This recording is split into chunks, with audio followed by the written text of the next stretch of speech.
In this video, I'm going to show you how to get free futures data for a NinjaTrader 8 platform. So first, you need to go to this address, ninjatrader.com/futures, and you scroll down a bit and you will need to fill in this information. So you fill in your first name, you can just use some random letters, some random phone number. After that, you'll need to fill in a valid email address because you'll get the credentials into that email address.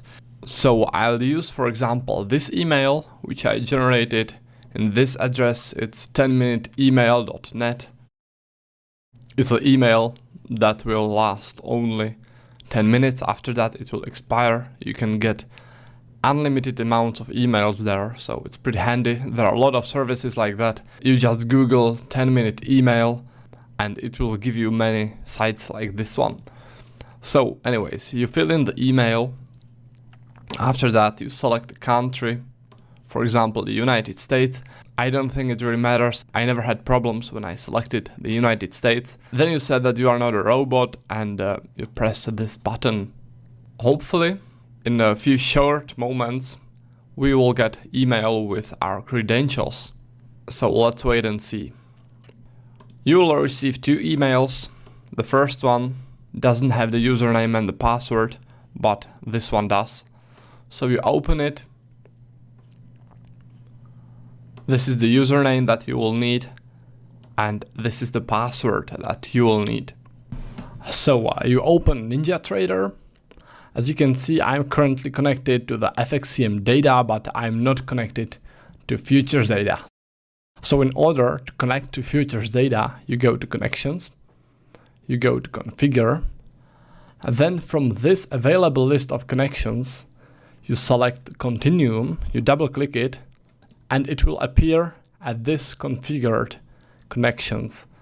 It will be called my continuum, not my continuum 1. The one is there just because I did it for the second time, alright?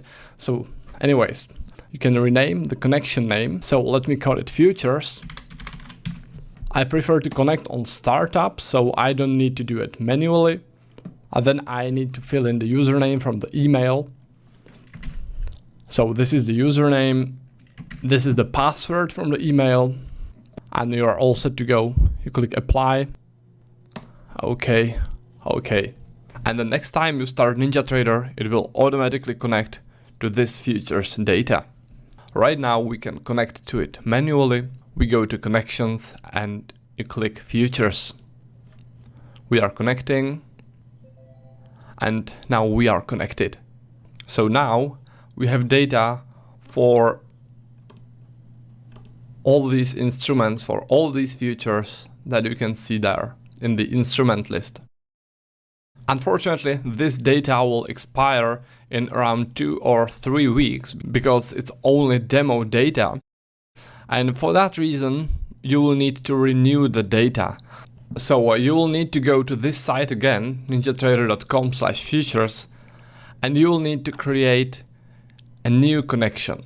You will need to fill in this information again, and most likely you will need to fill in different email address. And after that, go to NinjaTrader Control Center, Connections, Configure, and you just change the username and the password to the new one you get. Alright, so this is how you renew the data after it expired, after the trial period. So this way you can have unlimited futures data for free.